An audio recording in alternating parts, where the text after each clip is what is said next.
Assalamualaikum warahmatullahi wabarakatuh. Salam sehat, salam semangat.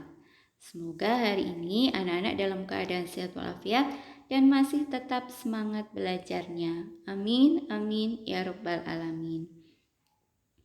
Bersama dengan Ibu Tri Lestari, pada hari ini anak-anak akan mempelajari tema 2, Persatuan dalam Perbedaan, subtema 2, Bekerja sama mencapai tujuan, untuk pembelajaran yang ke-1. Pada pertemuan hari ini, anak-anak akan mempelajari muatan pelajaran Bahasa Indonesia, IPS, dan IPA. Untuk muatan pelajaran Bahasa Indonesia, anak-anak diharapkan dapat menuliskan informasi penting teks bacaan menggunakan kalimat efektif. Untuk muatan pelajaran IPS, anak-anak diharapkan dapat menjelaskan upaya bangsa Indonesia dalam mempertahankan kemerdekaan. Untuk muatan pelajaran IPA, anak-anak diharapkan dapat menjelaskan ciri khusus hewan berdasarkan habitatnya. Siap belajar ya anak-anak? Mari kita mulai untuk muatan pelajaran Bahasa Indonesia tentang menuliskan informasi penting menggunakan kalimat efektif. Kalimat efektif adalah kalimat yang mengandung gagasan pembicara atau penulis yang terdiri atas kata-kata yang mempunyai unsur subjek, predikat, objek, dan keterangan. Mengapa anak-anak harus menuliskan informasi penting menggunakan kalimat efektif? Ya, karena kalimat efektif akan mudah dipahami oleh pembacanya. Berikut ini adalah ciri-ciri kalimat efektif. Yang pertama, memiliki unsur pokok kalimat sekurang-kurangnya terdiri dari subjek dan predikat. Nah, ini sudah pernah Bu Guru jelaskan pada pertemuan sebelumnya. Ketika anak-anak menuliskan informasi penting, jangan hanya sekedar menuliskan jawaban singkat dari pertanyaan yang sudah anak-anak buat, tetapi anak-anak harus menuliskannya dengan kalimat yang lengkap. Kemudian ciri yang kedua, taat pada aturan ejaan yang berlaku, penggunaan huruf kapital, penulisan kata, penggunaan tanda baca, dan masih banyak aturan ejaan yang lainnya, termasuk juga penggunaan kosakata baku dalam menuliskan informasi penting. Ciri yang ketiga yaitu hemat menggunakan kata, salah satunya dengan cara menghindari penggunaan kata yang tidak perlu. Yang keempat, menggunakan struktur bahasa yang tepat. Ciri yang kelima, menggunakan pilihan kata atau diksi yang tepat. Paham ya anak-anak? Untuk selanjutnya, Bu Guru akan membahas salah satu ciri kalimat efektif, yaitu kalimat tersebut harus memiliki unsur pokok kalimat. Berikut adalah contohnya. Yang pertama, Brigadir Jenderal Malabi memimpin pasukan sekutu di Surabaya. Unsur pokok kalimatnya adalah Brigadir Jenderal Malabi adalah subjek, memimpin adalah predikat, pasukan sekutu adalah objek, di Surabaya adalah keterangan tempat. Paham ya anak-anak? Ketika anak-anak menuliskan informasi penting harus menggunakan kalimat efektif dengan unsur pokok kalimat yang lengkap sehingga lebih mudah dipahami oleh pembacanya. Yang kedua, Inggris mengeluarkan ultimatum pada tanggal 9 November 1945. Inggris merupakan subjek, mengeluarkan merupakan predikat, ultimatum merupakan objek, pada tanggal 9 November 1945 merupakan keterangan waktu. Paham ya anak-anak? Untuk selanjutnya, kalimat efektif harus hemat dalam menggunakan kata, yaitu dengan cara menghindari penggunaan kata yang tidak perlu atau yang artinya sudah sama. Jadi cukup pilih salah satu saja. Contohnya yaitu yang pertama, para pasukan-pasukan sekutu menyerang Surabaya. Seharusnya Pilih salah satu dari kata para dan pasukan-pasukan. Yang benar adalah yaitu cukup tuliskan para pasukan sekutu menyerang Surabaya atau pasukan-pasukan sekutu menyerang Surabaya. Jadi ini sudah hemat dalam penggunaan kata. Contoh yang kedua, pertempuran 10 November 1945 sangat dahsyat sekali. Ada kata sangat dan ada kata sekali. Ini artinya sama, cukup gunakan salah satunya saja.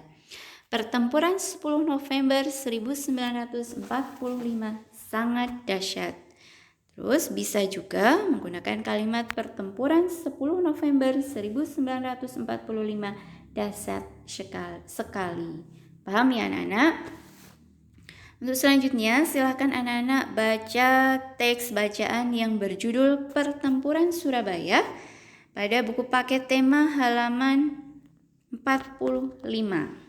Tentunya buku paket tema 2 ya anak-anak. Ini adalah teks bacaan yang membahas tentang pertempuran Surabaya, salah satu upaya bangsa Indonesia dalam mempertahankan kemerdekaan Republik Indonesia, kemerdekaan negara kita tercinta.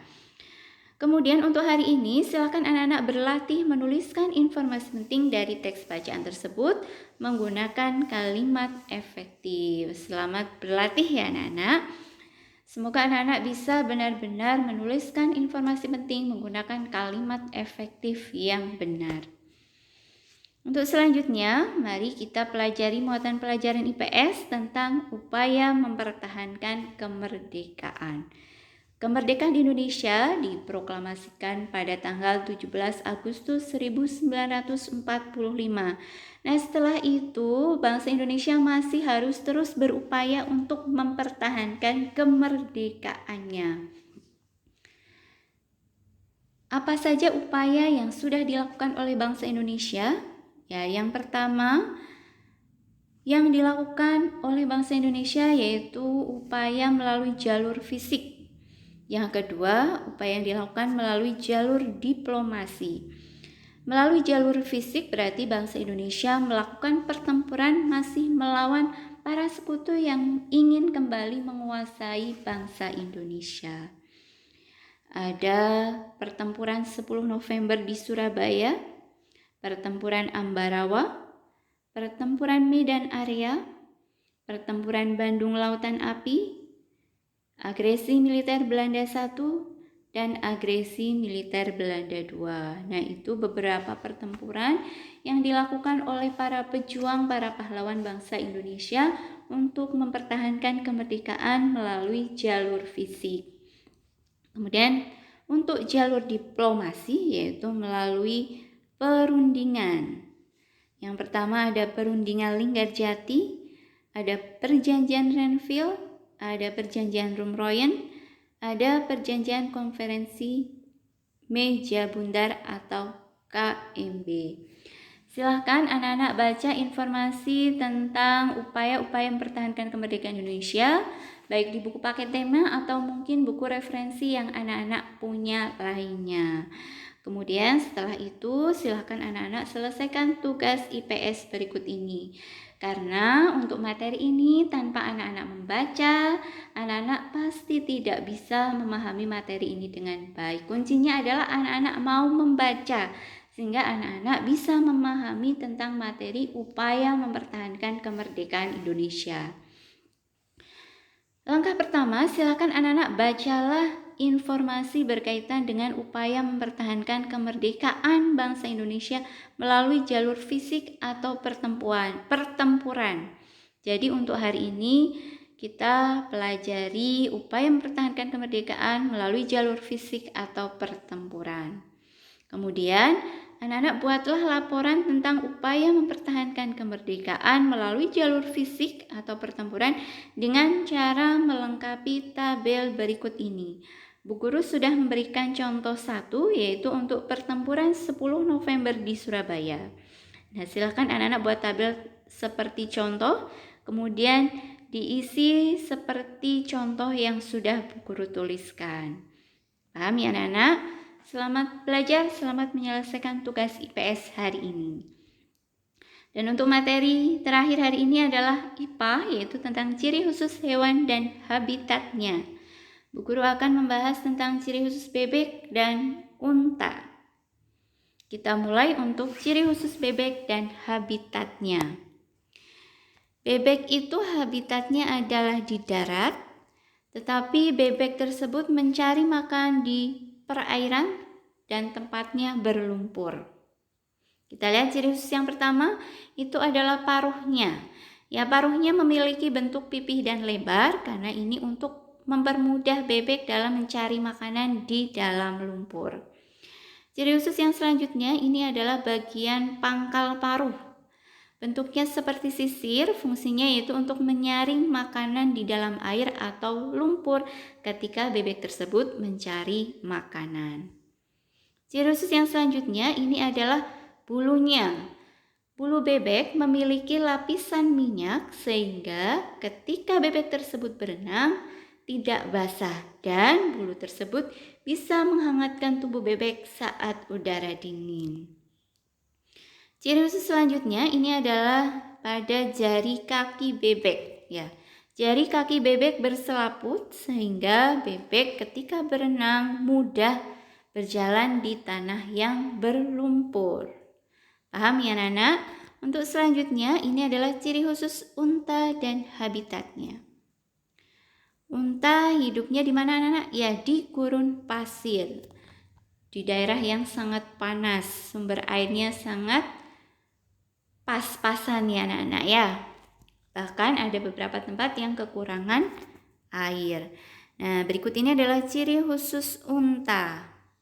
Yang pertama itu bagian apa anak-anak? Ya, ini adalah bulu matanya. Bulu mata unta itu panjang karena digunakan untuk melindungi dari debu, pasir, dan panas matahari. Ciri khusus selanjutnya adalah ini adalah bagian hidungnya. Pada lubang hidungnya itu bisa menutup sehingga unta tersebut tidak kemasukan pasir saat bernafas. Untuk selanjutnya ini adalah unta memiliki punuk yang berfungsi untuk menyimpan lemak sebagai cadangan makanan sehingga unta bisa bertahan beberapa hari meskipun hari tersebut tidak mendapatkan makanan. Kemudian ini adalah kulit unta. Kulit unta tebal sehingga tidak mudah berkeringat, jarang buang air kecil, jarang mengeluarkan cairan tubuh karena ini untuk mempertahankan diri unta. Karena unta itu hidupnya di daerah gurun pasir yang panas dan kadang-kadang kekurangan sumber air, sumber makanan. Untuk selanjutnya ini adalah kaki unta. Kaki unta besar dan panjang sehingga unta tidak mudah ya anak-anak, agar tidak mudah terperosok di pasir. Paham ya anak-anak? Silahkan anak-anak pelajari ciri khusus bebek dan unta. Mungkin juga anak-anak bisa membaca di buku paket atau buku referensi yang anak-anak punya ciri khusus hewan lainnya serta habitatnya. Paham ya anak-anak? Demikian materi yang bisa Bu Guru sampaikan hari ini. Selamat belajar, semangat terus belajarnya. Sukses untuk kalian semua. Terima kasih. Wassalamualaikum warahmatullahi wabarakatuh.